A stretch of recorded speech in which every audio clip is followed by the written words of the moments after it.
यम में चल जा, फिरते रहे और फिर महाराज दर दर की ठोकरें खाए। पर माँ जो ठाकुर जी में समर्पित होकर ठाकुर जी को अपने आप को अर्पित कर देता है तो वास्तव में ठाकुर जी आते हैं और ठाकुर जी उसकी भक्त की रक्षा करते हैं। आप सबके कल्याण के लिए ये ग्रंथ आए हैं, मानव कल्याण के लिए। मृत्यु लोक में कलयुगी मनुष्यों का कल्याण हो, इसलिए श्री वेदव्यास जी महाराज ने इन ग्रंथों को रचा है।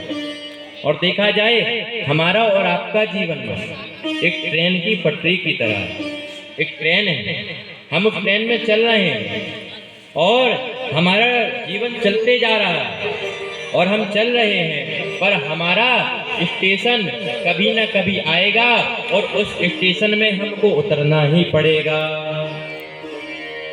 कहते हैं कि स्टेशन में जब बीच में उसमें काल भी आता है और काल जब आता है, काल कौन का टीसी महाराज, वह काल भी आता है और वह काल यम होता है। कहा जिसके पास राम नाम की कृष्ण नाम की टिकट है उसका तो काल कुछ नहीं बिगाड़ पाएगा, पर जिसके पास राम नाम कृष्ण नाम की टिकट नहीं है उसको काल उठा के ट्रेन से बाहर फेंक देगा। महाराज उतार देगा स्टेशन में, उतरो महाराज टिकट नहीं है। और जिसके पास राम नाम की कृष्ण नाम की टिकट है वह भगवान के सौधोम को प्राप्त करके ठाकुर जी की लीलाओं का दर्शन करेगा। हाँ, कथा को सुनो तो यही भाव से सुनो, कुछ चाहिए नहीं ठाकुर जी आपसे। हे नर्मदा मैया कुछ नहीं चाहिए, बहुत दिया आपने, बस एक ही कामना है, आप हमारे हृदय में आके विराजमान हो जाओ, आपका दर्शन एक बार हो जाए, या अंत समय में जब मेरे प्राण निकले ना तब आपके भोले बाबा आपके राम हमारे मुख में आ जाएं और हमारा जीवन तर जाए और हम आपके लोक को प्राप्त हो जाए। इसी भाव से कथा को सुनना है।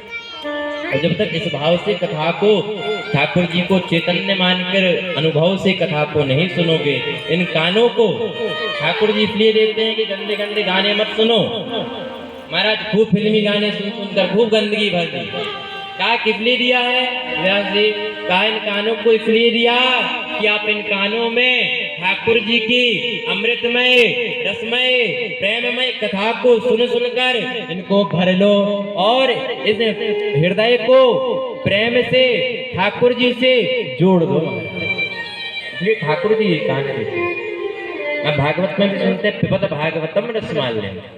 भागवत जी पीने का विषय क्यों, ग्रंथ पीने का विषय क्यों है महाराज? क्यों कहा पिबत भागवतम पिबत ग्रंथम, क्यों ऐसा है? बताया कि पिबत इसलिए कि आप कथा को सुनोगे तो इससे सुनोगे, इससे निकाल दोगे। आप अच्छी बात आपके कान में नहीं टिक सकते। महाराज कोई बुरी बात बता दे, कोई बुराई बता दे, कोई पड़ोसन की बुराई बताए, आज पड़ोसन ने ये किया महाराज, अरे पड़ोसन का लड़का तो वहां घूम रहा था उसके साथ, महाराज बड़ी आनंद के साथ दोनों कान लगा के। और व्यास जी कथा कहेंगे ना महाराज, एक कान तो घर में लगा रहेगा, एक बाजू वाली के पास लगा रहेगा। हाँ क्या कह रही बता जरा, महाराज ऐसे लगे रहते फुसर फुसर बात कर रही है महाराज, पर कथा को नहीं सुनते। माँ कहा ये कान दिए पिबत भागवतम रसमाल्यम पिबत पुराणम, इन कानों से आपको कथा सुननी नहीं है, कथा को पीना है और पीकर अपने हृदय रूपी मन में बिठाना है।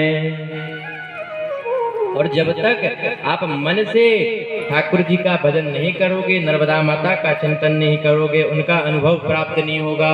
इसके बाद चंड दत्त तीर्थ की कथा आए।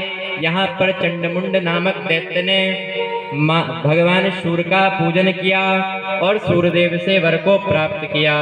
कहते हैं जो तीर्थ में जाकर स्नान करता है और भगवान शिव का पूजन करता है तो चंडमुंड नामक जो दैत्य हैं वह काल हैं, वह उसको कभी भी सताते नहीं हैं और उसका जीवन मुक्त हो जाता है। तीर्थ के बारे में बताया, कहाँ जिस पितृ इस तीर्थ में जाके अपने पितरों को तर्पण करता है उसके पितृ भगवान के वैकुंठ लोक को जाते हैं।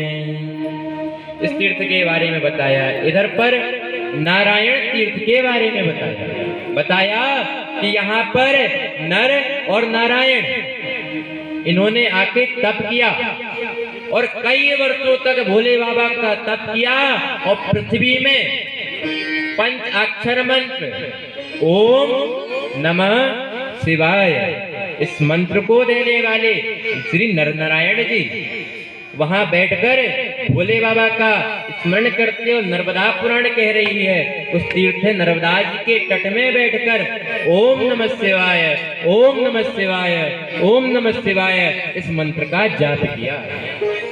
माँ आप शिव पुराण ले आइए। शिव पुराण का जो मूल मंत्र है, इस प्रकार श्रीमद् भागवत का मूल मंत्र है ओम नमो भगवते वासुदेवाय। इस प्रकार शिव पुराण नर्मदा पुराण का मूल मंत्र है ओम नमः शिवाय।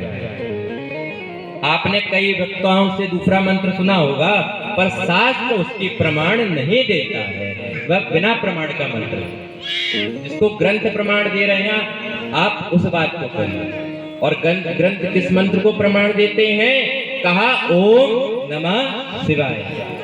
आपने अनेकों व्यास से सुना, टीवी में खूब सुना और याद भी कर लिया उस मंत्र को, नाम तो नहीं लेंगे, पर वह मंत्र बिल्कुल नहीं है, शास्त्र उसका प्रमाण नहीं देता। शिव पुराण ले आइए। शिव पुराण में वह मंत्र आपको कहीं भी नहीं मिलेगा, विद्युत संहिता में और शिव पुराण के खंडों में ओम नमः शिवाय मंत्र का आपको वर्णन मिलेगा। ये शास्त्र प्रमाण है। क्योंकि आज के समय महाराज आपको वेद शास्त्र की बात बताई जाए तो आपको बड़ी प्रिय लगती है।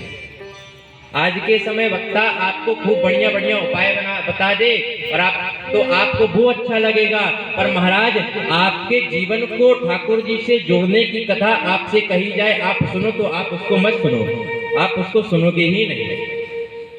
आपसे कहो सोमवार को उपास करना है महाराज, आप सोमवार का उपास कर रहे हो, पर उपास करने के क्या नियम है महाराज? आपसे कह तो दिया उपास रहो, पर देखा जाए अगर आप उपास हो, व्रत को रह रहे, मैंने कल भी बताया, आप व्रत हो उपास हो तो जीवन में अपनी बुरी आदतों को त्याग दो। वही व्रत है, वही उपास है महाराज। आप किसी कामना से व्रत को मत करो कि हमें संपत्ति की प्राप्ति होगी, हमको वैभव की प्राप्ति होगी। महाराज व्यासपीठ से इस बात को कहता हूँ, ये व्यासपीठ ठाकुर जी से जोड़ने के लिए है, ठाकुर जी से संबंध कराने के लिए है। और इस व्यासपीठ से आप ठाकुर जी से संबंध करो, ठाकुर जी से रिश्ता बनाओ, ठाकुर जी से भाई का रिश्ता बनाओ, ठाकुर जी से मैया का रिश्ता